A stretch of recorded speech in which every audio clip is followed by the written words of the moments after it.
Magandang umaga mga kabahagi. Welcome po dito sa ating programang Pamumuno 2025 kung saan ay ating hinihimay ang mga adhikain, plataforma ng mga tumatakbo ngayong 2025 elections. Ako po ang inyong lingkod, Met Sanding Minion.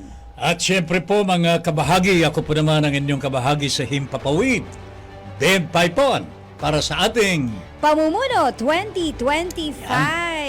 Ngayon, Tata Ben, I'm so happy na siya po ay merong nagbigay talaga ng panahon para sa ating programa. Akala ko hindi ko makakadao pa Yun na nga palad muli Alam ito natin, napaka-busy itong tao na ito. Hindi lamang busy, talagang In demand. In demand talaga In siya. demand talaga ito Yes, oo.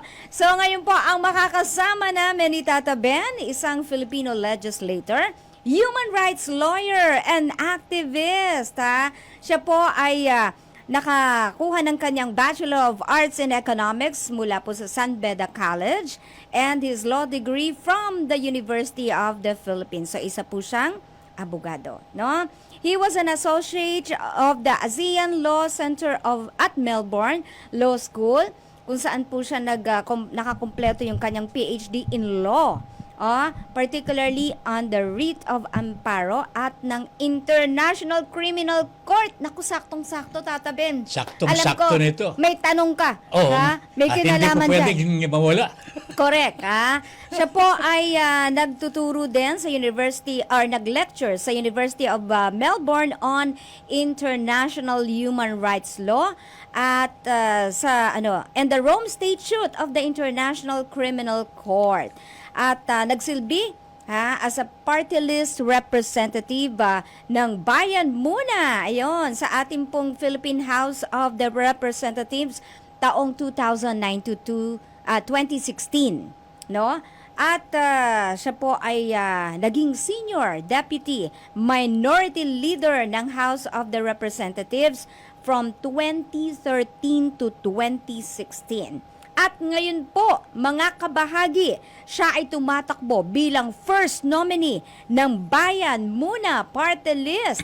Ang ating pong tinutukoy, walang iba, kundi si Attorney Nery Javier Colmenares. Attorney, magandang araw po.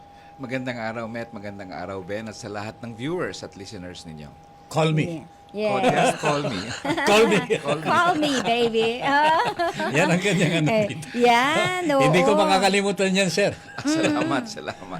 Yan. And alam mo, Met, si Attorney Nery ay hindi lamang human rights advocate yan.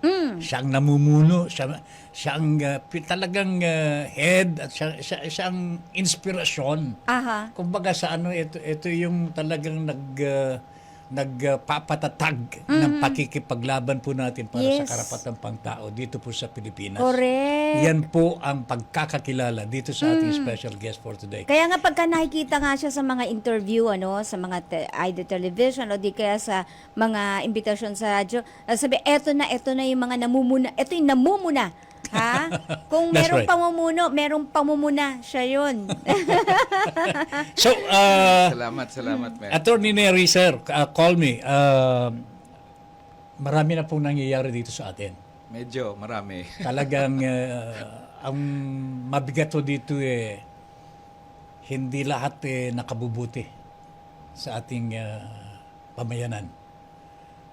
Ang una sa lahat, basic po itong pagtaas ng mga presyo ng public utilities po natin. Yes. Tubig, kuryente, gasolina, and so on and so forth. Lahat na. All this because of a law that gave the power to businessmen instead of the government running Yes. the system. Yes. Attorney, tell me, sa tagal na ninyong nandyan po sa gobyerno, Yes. Well, ano po ang posibleng at dapat gawin sa ngayon? sa mataas na presyo ng bilhin, doon muna sa public utilities. Matagal ng bill, matagal nang nilalaban ng bayan muna sa loob ng Kongreso na hindi pwedeng i-privatize ang public. Ang importanteng public utilities, tubig, kuryente, komunikasyon, transportasyon. dapat gobyerno yan. Kasi the Yes. moment na ibenta mo yan sa mga negosyante, negosyo yung iniisip nila, as public services will become an afterthought. Parang kita mo na, di ba? Oo. Kaya tumataas ang mga presyo o singil doon sa mga utilities na to. Tapos yung capex nila, yung papaunlad, no? Alam nyo ba, dito sa Metro Manila halimbawa, na nabira dati namin yung mga Manila Water, maraming pipes, may leakage. O di sinisingil pa tayo noon, mga systems May laws, systems di ba? laws, Mga yes. sewerage. Pati sa na jumper po ginagawa. sinisingil. Lahat tayo ay na peperwisyo na sa walang tubig, o walang kuryente, etc. Tapos mahal pa. So, yun ang amin na dapat hindi yan i-privatize. Gobyerno yan. Ang problema sa gobyerno, sabi nila, hindi daw ganun ka-efficient. Oo. Ang sabi ko, kung hindi efficient, yung solusyon, gawin nating efficient. Yes. Kaya nga ng gobyerno mag-manage ng isang organisasyon mula pari hanggang hulo eh. Yung buong gobyerno kasi is one big organization. Yes. So if you can do that, hindi naman kaya yan ng mga dambuhalang mga kumpanya i-manage yung buong Pilipinas, di ba? So para sa akin, kung may corruption man sa gobyerno, ibirahin mo yung mga kurakot. Linisin mo yung mga government utilities na yan. So sa amin yun ang solusyon. That's the first. Sa public utility. At sana naman kung makabalik ang bayan muna sa Kongreso, ilaban ulit namin yan. Na bakit Meralco private, Maynilad, Manila Water, lahat yan. Prime Water, isa pa, namumuro na rin yung Prime Water na yan at marami na nagreklamo sa bayan muna. Di ka mga taga-Bulacan, lalong-lalo na, Magko-comment sir. na sana ako. Oo. Yes. Teleponin niyo, sir. Pero ang pangalawa na isang laban ng bayan muna, pag makabalik kami, ibaba ang presyo ng bilihin in general. Oo. At ang isang nakikita naming dahilan ng pagtaas ng presyo ng bilihin, may mga dambuhalang tax, no? Yes. Parang sa amin, yung tubig, kuryente at langis, dapat tanggalin yung VAT yan. Yung 12% na VAT. Kasi Attorney Neri, Yes, po. maputo lang kayo, Yes, kuya. yes. At gusto ko lamang balikan muna yung mga public utilities po natin. Yes, yes. Kasi itong pinakamatindi sa lahat eh. Lalo na ngayon, mainit. Oo. Lalong tataas po ang konsumo po natin sa kuryente. Yes, yes. And before we know it, wala na po tayong pabili ng bigas. Yun. Correct. Oo. Ang akin po dito, ang nakikita ko po dito, nabanggit po ninyo kanina, sa Kongreso po, mukhang ang kalaban po natin dito, Kongreso na mismo eh.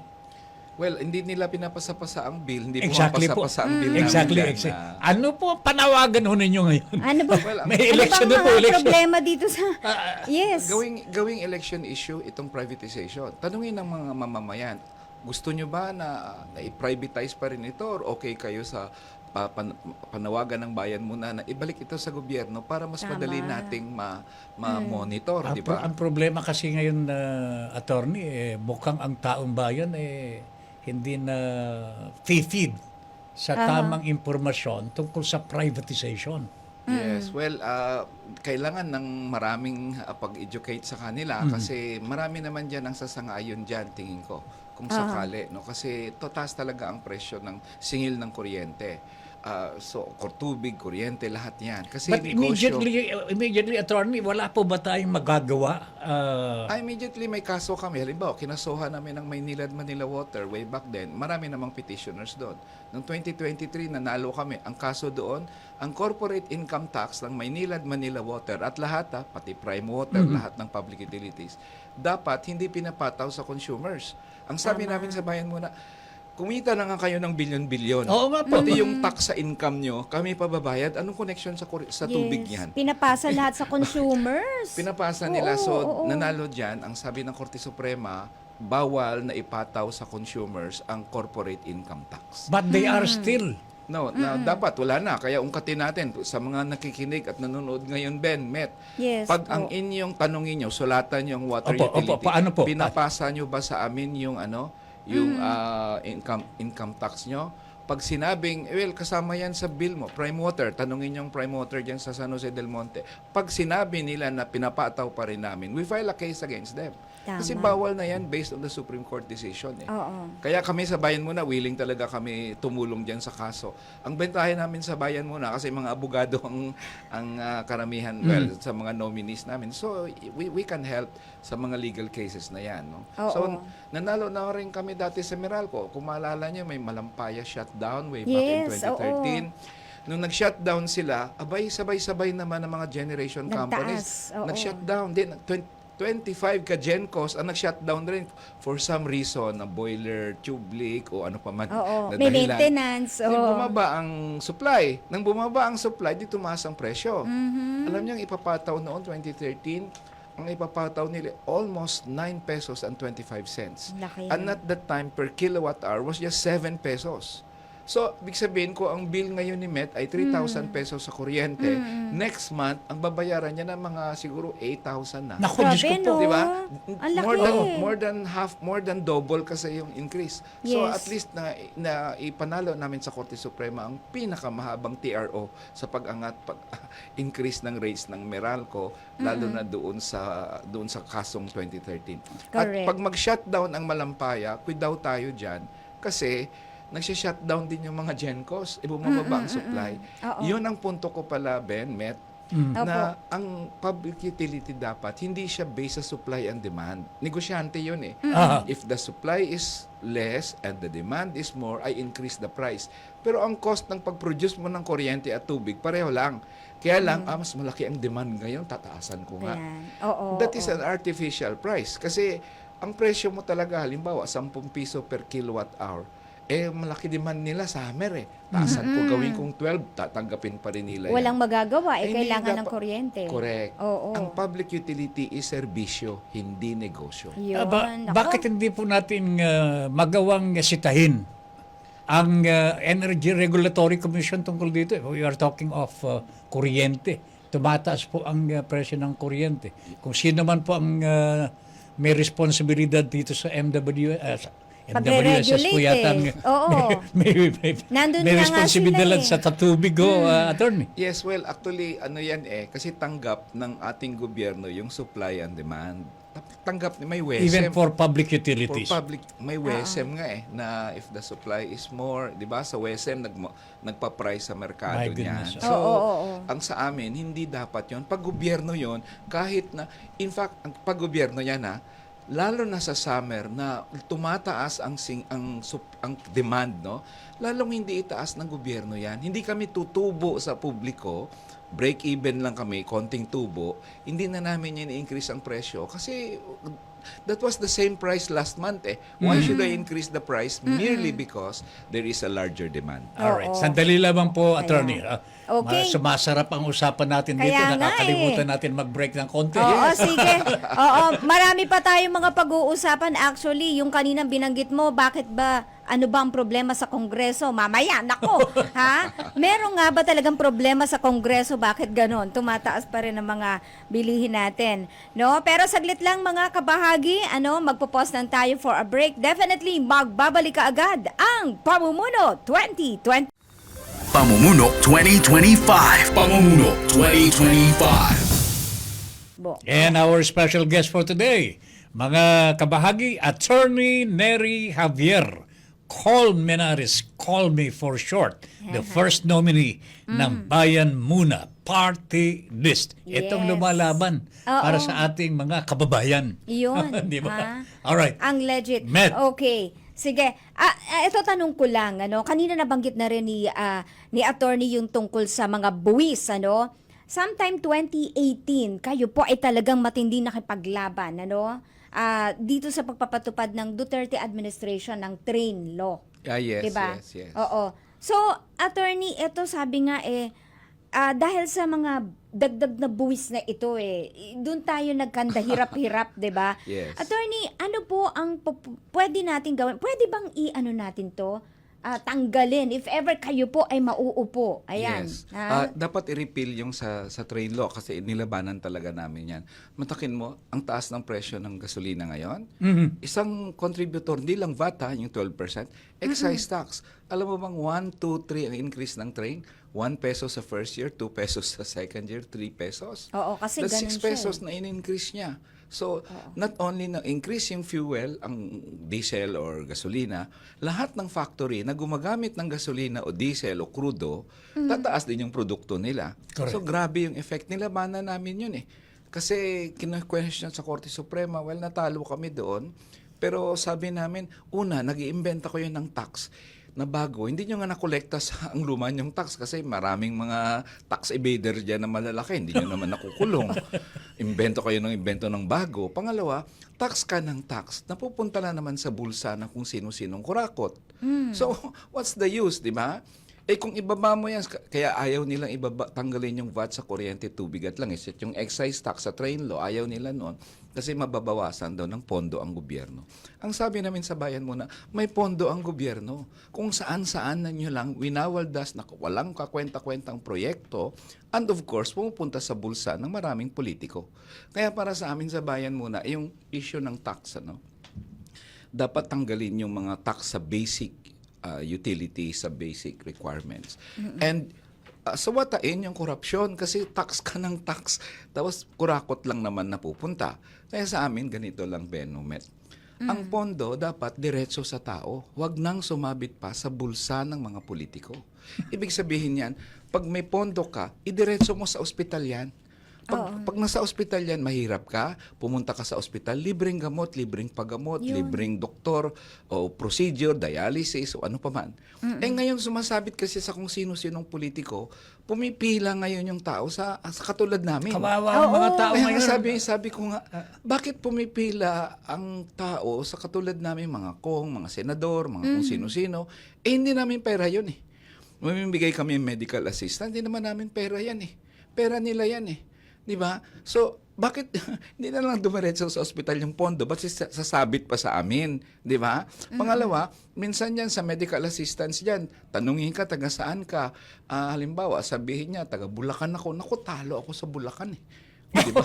Di ba? I mean, hindi ka tutulong. sinong Oo kapitan? nga. Kaya nga sabi ko, walang discretion ang sino mang pork holder na i-withhold ang tulong based kung natalo ka o hindi ka natalo sa politika o yung kapitan dyan o mayor ay kalaban mo sa politika. Pera yan ng tao eh.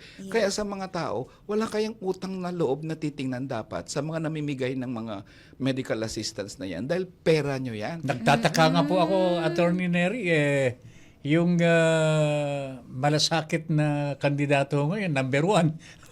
Well, kasi ang tingin I mean, ng mga tao sa kanya galing ang Sa kanya, pera. ano di man ba? totoo niyan? Hindi, public funds naman lahat yun, di ba? Exactly, Kaya lang public funds. sumasabit sa... Kaya nga sabi ko, ang pondo dapat diretso sa tao, wag nang sumabit pa sa bulsa ng mga politiko. Hindi na yan, wala kaming karapatan, tagagawa kami ng batas. Wala kaming karapatan na mamigay ng medical assistance o scholarship. Sino mo mas marunong ng scholarship, magbigay ng criteria ng scholarship? Si Senador, si Kong o si Ched?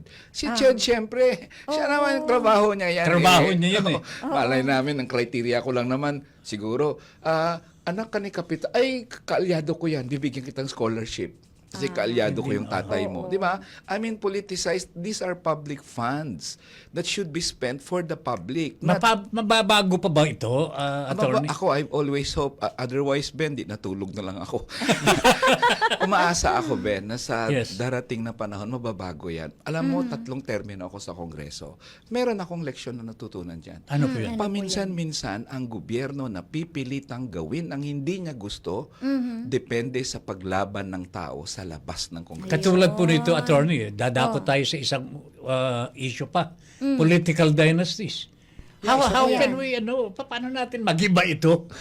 Tama. Iyan yung, alam mo, dynasty or yung pork barrel mo na, Pork barrel na. Nag-file ako dati, kami sa bayan mo, nag-file kami dati ng bill sa na pag may pork barrel ka, it's a criminal offense. Siyempre, mga kaibigan ko, tatawa, Neri, suntok yan sa buwan. Sabi ko, kami naman sa bayan mo na, ang aming, paano ka makasuntok sa buwan kung hindi ka susuntok, di ba? Ayun. Kailangan sumuntok ka. Sumuntok ka. Oo. Ngayon, ang tao na outrage nung Napoles. Di ba? Yes, Napoles, opo. na-outrage yung tao, talagang galit na galit. Alam mo, napatras sila sa PDAF.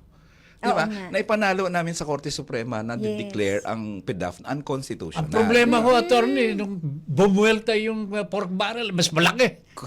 Ngayon, tinago. Hindi na PDAF ang tawag. Ayun na. Pero ibig ko lang sabihin, kahit political dynasty, kung may outrage ang tao, tingin ko maipasa natin yung bill, ang Dynasty Bill for so many congresses, hindi nakaka-first base yan. Hindi Yun na umaabot nga sa eh. komite. Oo nga po. By luck siguro yon. Noong 2013, I filed the anti-dynasty bill.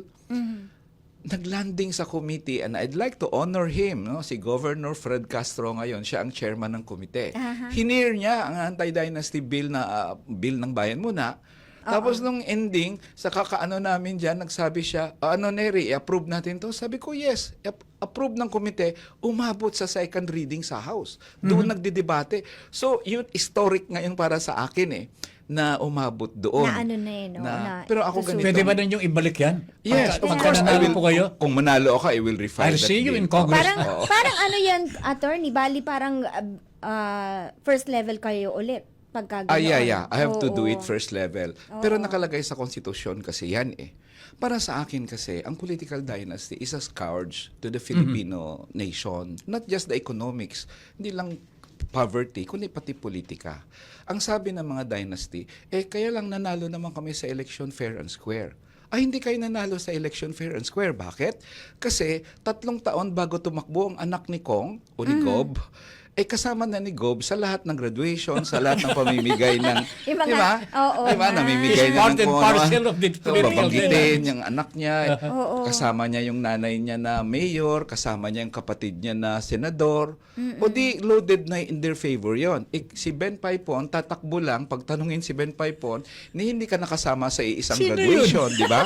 Sino yun, di ba? Ayun, Namigay oo, ka na tama. ba ng medical assistance? Hindi pa. Namigay ka na ba ng, di ba? Kaya they did not win fair and square. The second point ko dito is this. Pag nanalo ang isang dynasty, ang accountability niya sa totoo lang, hindi sa tao.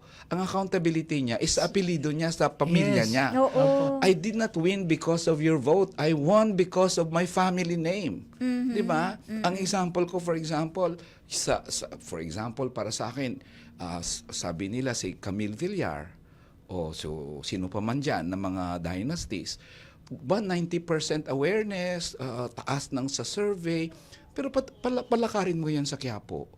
Kung 90% ng tao makasalubong niya, kilala siya. Hindi siya kilala.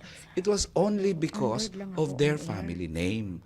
So para sa akin, ang dynasty, pag the moment you don't have any accountability to the voters and then mismanagement can set in, wala naman akong accountability sa inyo I won because of my family and therefore I'm accountable to my family, not to you voters. Alright. Imaginein mo ha, pero ang bumoto sa kanya, kasama ang taong bayan na bumoto. Magbre-break muna Nako, tayo. Sige. Kasi Oo. pagkatapos nito, meron akong itatanong. Yan, oo. Tungkol sa Sige. confidential fund ho. Napag-uusapan na rin ng pork barrel, isingit na natin yung confidential funds, ano? Sige, Okay, sige. Pag-usapan natin yan sa pagbabalik ng ating programang Pamumuno 2025. Pamumuno 2025. Pamumuno 2025. Okay, Met, Tata Ben. Alam mong one of the more controversial issues that is confronting the Filipino people today, itong paggamit po ng confidential fund. Yan, Yes. oo. Ano pong standing nyo dito? We're against that. Bawat budget ang confidential fund para sa akin, in general muna In general, ang stand ko sa confidential fund, kami sa bayan muna, dapat ang civilian agencies walang confidential fund. Of course, in all civilian agencies yan, civilian. Kasi ano bang, dati mga PCSO, mga PAGCOR, sabi nila, kasi daw may nandadaya sa sweepstakes, o di utusan mo ang pulis. Utusan mo ang NBI. Lumapit lang sila naman doon. yun. Ano ba, law enforcement? Ano bang problema nyo? ano? Di ba? Oo. Presidente ka, di, sige, may gusto kang imbestigahan, di, may Army, may Navy, may Air Force, May NBI. may ISAF, may... CIDG. Di ba? Ang dami mong uutusan, ba't sa'yo, bakit dumadaan sa'yo ang pondo? Di ba? Kasi daw intelligent. Malay nyo sa intelligence work. Kami, I have to admit, we filed a case against Vice President Sara Duterte. But she's not the only one we are questioning. Lahat ng government agencies. Yes. Kaya kinukuha ang confidential fund kasi mahirap i-audit. Yun ang problema. Ang sabi ng iba, confidential fund yan hindi naman pwedeng anuhin yan. Alamin mo kung kanino binigay. Adi, goodbye to hundreds of billions pag ganun ang paniwala Wala natin. na. Actually, 611. 612 million. So sabi ko, kukuha ako ng pondo tapos ibigay ko sa girlfriend ko, ibiyahe ko sa abroad, ibili ko ng kotse. Tapos pag tinanong ako, Mary Grace sabihin Piatos ko, po. Oo, Mary Grace Piatos. Sasabihin ko, secret, confidential. Di, patay tayo niyan, di ba? May circular yan DBM, COA, circular, joint circular, na nagsasabi kahit confidential fund, dapat may plan ka pa nga Anong plano mo? Paano mo i-surveillance yan para to show kung may capacity ka? Secondly, pag nagastos mo, ang nakalagay sa circular, proof of payment. I-submit mo yan, and receipt. Resibo. Hindi pwedeng walang resibo ang Bali, government accounted for funds. talaga lahat. Oo. Ang Oo. auditing, chairman lang ng COA. Hindi siya kakalat. So, ganun ang rule. But hindi pwede na magresibo ka kay Mary Grace Piatos. Mahirap yun. Kasi Paano kayo paliliwanag mo yun? Actually, marami na silang mga, kompleto na nga ang grocery names. Grocery sa mga, Correct. Sa mga Kaya resibuhan. pinag-aagawa ng civilian agencies yan kasi nagagamit nila yan without the restrictions. Wala silang pakialam sa confidential fund. Kaya panawagan namin sa next budget, kung makapasok lang kami ulit, patatanggal namin talaga ang confidential fund, intelligence fund dun sa mga civilian agencies. And of course, also Including the office of the president? including the office of the president. Ang bayan muna, wala kaming dyan, Duterte man yan o Marcos. Oo. I mean, kahit sino. Duterte at Marcos, wag kayong gumamit ng confidential fund. Presidente ka Commander-in-chief ka Pwede mong utusan kahit sino na mag-imbestiga. Ba't ka may 5 billion? Laki na 5 billion 5 billion is 5 billion. Oo. At hindi hirap i-audit yon, di ba? So, ako, whether it's President Marcos or Vice President Sara Duterte, ang confidential funds nyo, dapat wala kayong karapatan dyan. Pangalawa, kung nagastos nyo yan, i-audit yan. At dapat makilatis yun. Alright. sa Isa pa Okay. sa mga issues na bumabalot sa kaisipan ng ating mga kababayan ngayon bakit hindi na ako makakabili ng bigas na 25 pesos? Napakataas. Oo. 50, magsi-60 pa nga yung iba ngayon, attorney. Yes. Bakit hindi po ba kahuli ang ating gobyerno ng price manipulator, ng kartel? Ano na ito, Paano attorney, bang please? mapapababa pa ito? Una muna dyan, buwagin yung mga kartel na yan. Alam mo, may corruption sa gobyerno. Kaya hanggang ngayon, identified yung mga kartel. Ilang congressional investigation na natinan ko dyan sa mga kartel-kartel na yan Oo. Na-identify yan, walang nangyayaring kaso. Hindi napaparusahan. So para sa akin, ang isang rason dyan, may corruption. Ang second reason dyan, ang policy ng gobyerno, import ng import. Teka muna, saan doon yung korupsyon? Para sa akin, i-identify ko si Juana de la Cruz, nandyan na, bakit hindi siya inimbestigahan? Bakit hindi siya kinasuhan? Wala tayong nakukuha ang pangalan ng mga kartel-kartel May Hindi na yun. naman pangalan na yan dati. may- sa mention mga na ba? congressional Mga smugglers, wala po tayong mention na yan nakikita sila. pangalan Oo. Itinatago naman po Pero ito pa, sige. Opo. Na-mention na yan sa congressional investigations. Pero kahit hindi pa, imbestigahan nyo. Kalaki-laki ng confidential fund nyo Tapos hindi nyo kaalam kung sino. Hindi Very kilala. easy yan, Ben. Very easy. Sino ba ang pinakamalaking trader na ang laki ng binibili niyang palay at bigas, ang laki ng kanyang binibenta? Kasimpleng yan. Kaya sabi nila, ibaba daw yung tariff ng bigas. Bumaba ang tariff ng bigas, hindi bumaba ang presyo. Oo nga po. Sinong kumita? Nag-enjoy lang Ang sila, presyo mga ni importer. cartel, halimbawa, 50 pesos per kilo, ang yan ang presyo niya. Bumaba ang tariff, di bumaba ngayon ang ni cartel. Ang gastos ni Ang gastos Yes. ni cartel. Ni cartel. Pero 50 pa rin. Malay. Pinagtubo natin yung cartel. Oo. Kasi, di ba? Exactly. Kaya malungkot pa rin yung mga magsasaka Correct. natin. At ang magsasaka, kakarampot yung binibigay. 15-16 pesos ang kilo ng palay. Paano sila mag-survive niyan? Kaya para sa amin, parang import ka ng import ng bigas, billions and billions of pesos. Parang pinapayaman pa natin ang magsasaka ng China at Vietnam. Kung ibuhos natin yung billions na yun sa magsasaka natin, para umunlad yung produksyon nila, Kaya sabi ko sa mga kasamahan ko sa Kongreso, sabi nila, may budget naman ng agrikultura. Sabi ko, walang maliit na budget yun, hindi kapos yun. Hanggat ang mga magsasaka natin ay nagbibilad ng palay sa kalsada, wala tayong masabing tulong sa magsasaka. Kasi, bakit? Bakit sila nagbibilad ng palay sa kalsada? Dryer lang yung kailangan nila. Wala silang Murang-mura gamit. naman ng dryer. Kung gusto ng gobyerno tumulong sa magsasaka, bili mo kaya ng dryer, lahat Correct. yan. Kalsada mo, pag dumaan yung kotse, bawas. Pag umulan, sira na yung palay mo. Anong klaseng gobyerno? You're supposed to be agricultural. Ako, lahat ng gobyerno, I'm not, all of them, wala akong pinipili na kung sino dyan na presidente. All of them, nagbibilad ng palay ang magsasaka sa kalsada. That's unacceptable para sa akin. At kung may pondo talaga kayong tinutulong, maliit na bagay yung dryer para sa mga The Department of Agriculture is supposed to be on top of this. Yes. O bakit hindi natin imbestigahan ng Department of Agriculture? Tapos, attorney, ang pagkakaintindi ko, aside from DA, which is on top of it, is merong mga pondo rin ang mga local government. Yes, yes. Oo, di ba? Yes. May pondo Para naman sa lahat. magsasaka. Kasi Ano pong nangyayari? Hindi ko naman alam na sa kanila ngayon kasi saan napupunta yon? Ang pinakamalaking pondo dati noon na naalala ko, fertilizer, liquid o scam. O tapos ngayon may importation. Sa importation na yan, duda ako kung may commission dyan yung magpa-facilitate ng importation Bureau Public, Bureau of Plant Industry. I think this is the Yung pagbigay mo agency. lang ng importation permit Oo nga po, yun ang nagbibigay ng import permit. Yung pumupunta sa Vietnam para suriin kunyari ang bigas nila. May mga ganun. Sa akin, bakit import ng import?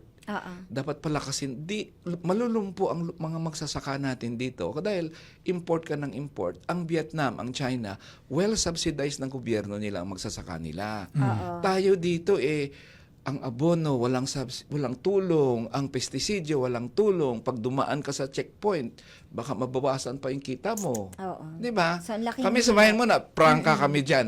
Pag kasimpleng bagay sana sa gobyerno yan na masolusyonan ang problema ng ating mga magsasaka. Okay, aside from problema ng mga magsasaka, ito, attorney, matindi rin ang problema ng mga manggagawa when it comes to their salary. Yes. Oo.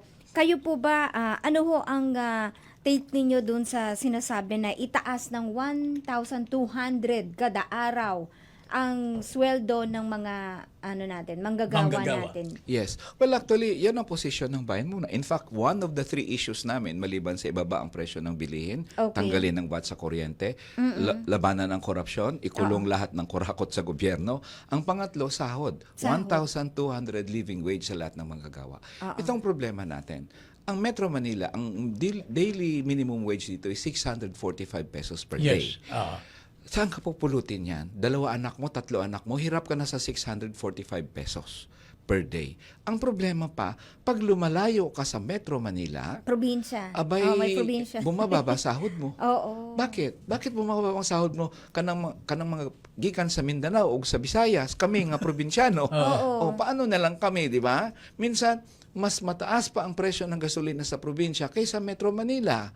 So bakit mababa kami doon? Hindi pwede yun. Para sa amin, 1,200 pesos living wage ang batas na isusulong namin pagdating sa Kongreso. Pero attorney, para sa what manggagawa. about the regional wage board? Kasi sila ang nagtatakda niyan sa provincial Dapat rate. kapag buwagin sa tingin yan, niyo Buwagin. po ba? Buwagin. Sa amin buwagin. Ang regionalization creates an artificial distortion Exactly. ng mga wages na mantakin mo pag dumating ka Yung sa private rate.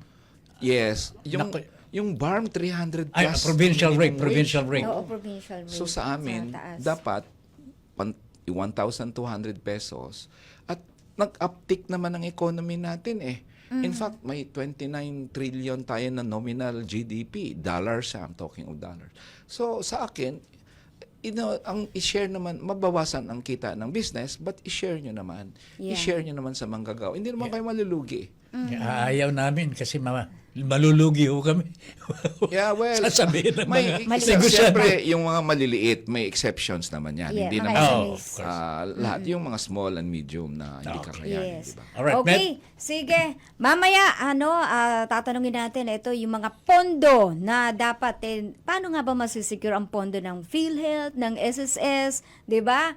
Ha? Sa pagbabalik, mga kabahagi ng Pamumuno 2025. Pamumuno 2025. Pamumuno 2025. Okay, tayo po ay pumapasok na sa final segment ng ating programang Pamumuno 2025. Bago yung ating mga pa-shout at meron na sa akin itong mga questions pa, no? And comments para sa ating guest for today. Pero Tata Ben, ikaw na muna. Paunahin Tama. kita yung sa ating tanong. Ito ang Ayan. pinakamahalagang katanungan ngayon para sa ating special guest. Yes, Ben. Kaibigan natin ito eh. Gusto ko pong malaman ng taong bayan ngayon na Attorney Nery. You've been in Congress for quite some time. And kahit wala po kayo doon, talagang involved po kayo lalong-lalo na pagdating sa pangangailangan ng ating mga kababayan. Salamat, Ben. Di ba? Right now, you would like to be a part of the national legislature again. And gagamitin po ninyo ang bayan muna. Yes po. Tell the people now. Sabihin po ninyo sa taong bayan, bakit bayan muna ang iboboto. Well, Kausapin niyo po sila. Ayan. yeah. Oo. Well, sa ating mga kababayan, ang bayan muna naman, ang track record namin, yun ang pinakamalaga. Marami maglilipan ng mga party list sa lugar nyo. Pwede naman nilang sabihin para rin sila sa mataas na presyo ng mababang presyo ng bilihin, against din sila sa korupsyon. Ang tanongin nyo po, sa 3 taon o 6 na taon na nakalipas, may sinabi ba kayong gil sa korupsyon? Kasi kung wala silang sinabi, wala silang track record. Ibig sabihin, pinapangako lang nila sa inyo yon. Kami sa bayan mo, yung pagmalaki namin yan. Nagsasalita kami sa corruption, may election man o walang election. Sinasawata namin yung mataas na presyo ng bilihin, mataas na gasolina, nilalaban namin yung mataas na sahod. Kongreso, sa loob mo kami o sa labas ng Kongreso, yung track record namin is one. And second, of course, bayan muna, 2001 pa kami dyan sa Kongreso. Ni anumang bahid ng korupsyon, wala kami dyan. Kaya kami makabira ng korupsyon kasi wala kami involvement sa korupsyon. Kaya kami makabira sa mga kurakot. Siguro yun naman ang isang masabi ng bayan muna. Ngayon, nabanggit nga kanina ni Met, namumuna. Hindi ba trabaho po yan dapat ng kongresista o senador ng checks and balance sa executive? Yes. So every time na may mali ang executive, o di dapat lang part ng checks and balance sabihin natin. Kami naman sa bayan muna, kung tama ang ginawa niya, di tama. Pag mali naman, wala kaming problemang birahin siya kahit presidente ka pa ng Pilipinas. Siguro yun ang kailangan natin sa Kongreso ngayon, yung checks and balance. We are elected to be congressmen or congresswomen. We are not elected to be yes men or yes women. So, iyan siguro ang isang rason bakit masabi ko na sana naman suportahan nyo ang bayan muna at yung 3 issue namin. Labanan ang mataas na presyo ng bilihin, tanggalin ang VAT sa kuryente, tubig at langis. Labanan ang korupsyon, ang pondo dapat diretso sa tao, huwag nang sumabit pa sa bulsa ng mga politiko. Ikulong lahat ng kurakot sa gobyerno. At pangatlo, 1,200 pesos kada araw na living wage sa lahat ng manggagawa sa Pilipinas. Ang bayan muna may track record at nanilbihan sa inyo sa Kongreso, marami pa kaming batas na i-file, marami pa kaming public official na iimbestigahan, marami pang dambuhalang mga kumpanya ng langis, ng kuryente, ng tubig na aming lalabanan dahil sa mataas na singil nila sa atin. So sana naman sa darating na eleksyon, alalahanin niyo po sa party list, isa lang po ang pwedeng iboto at sana naman ito ay bayan muna at para hindi niya malimutan, Ang number po ng bayan muna ay, yun po yung edad nyo, 1 taon bago kayo maging senior citizen. Bayan muna, 59. number 59 sa balota. Yun. 59. 59. Paano sa yan, balota. attorney, kung Oo. ipakulong natin lahat ng mga kurakot sa gobyerno? Wala nang natitira Wala sa na. gobyerno Huwag natin. naman, Wala na. may natira pa naman dyan. Meron ba? Di palitan natin. Oo. Hindi, kaya nga ganun, di ba, tataben tayo ay nakikiusap sa ating mga kabahagi, ang iboto, yung Yung totoo. talagang nararapat na maglilingkod talaga. Yung may track record. Oo, di ba? Salamat. Yes. Tama yung sinabi po ni attorney dito, Hindi yung mga nangangako. kabahagi, puro pangako kasi yung Yun na iba. nga ha? And besides, the question asked here, sa tagal pong naging kongresista yung mama o kaya yung party list, meron ba silang nasabi man lamang tungkol sa mga kurakot sa ating gobyerno? Meron ba sila ipinaglaban sa pangangailangan ng ating mga magsasaka? Yeah. I think these are basic questions na dapat pong sagutin ng mga gustong maglingkod sa ating pamayan. Yes. Oo. At dito po ay napatunayan na po ng bayan muna. Ayan. Salamat Okay. po. Salamat. Okay. Ayan, okay. Sige. Eto pa siya. Ayun. Oo, sayang, wala na yung question ko tungkol sa Pero ito na lang, short na lang, Sige. sir, attorney.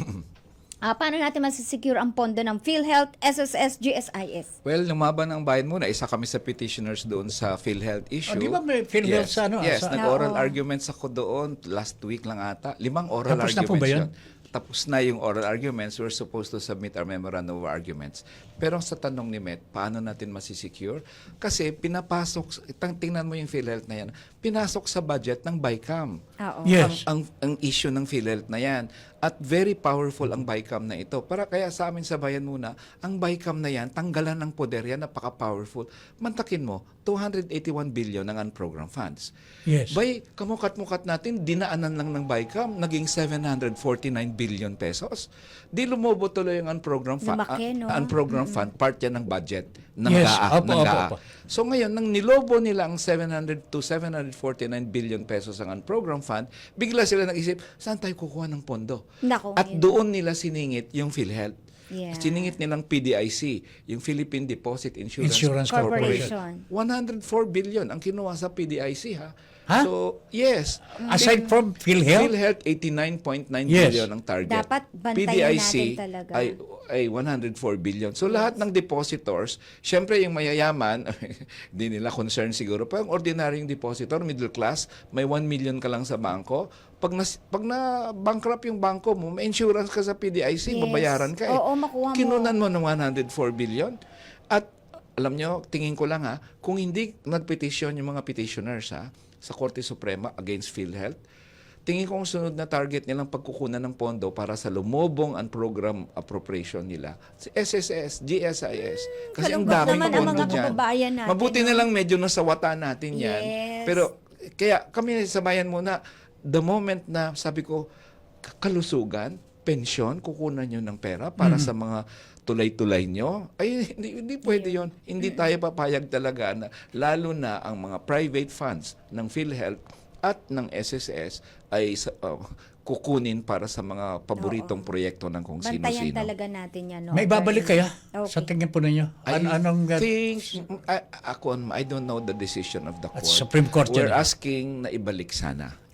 If we win, of course, ibalik.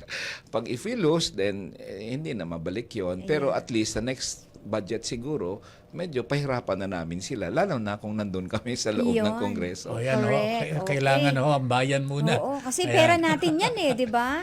Ayun, mga miyembro ng mga SSS GSIS. Okay, magpapasalamat tayo sa mga kabahagi natin sa production, of course, sa pangunguna ni Miss Ann Gon, Mr. Ram Alonso, ni John Serge Magat, and si Fiana Sweet Ferrer.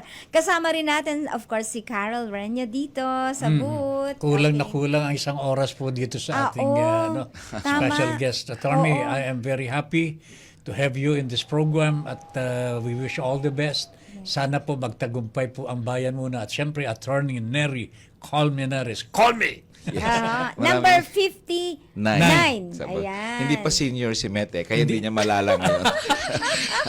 Malapit na po, attorney. So maraming salamat din, Ben, Met, at sa lahat po ng kabahagi nating nakikinig at nanonood ngayon. Thank you. Thank you very much and see you at Congress again. Yan, okay. So mga kabahagi, till tomorrow, magkita-kita tayo sa Pamumuno 2025. Ako po ang inyong lingkod, Met Sanding Menion. At syempre po mga kabahagi, Ben Paipon para sa ating Pamumuno 2025. 2025.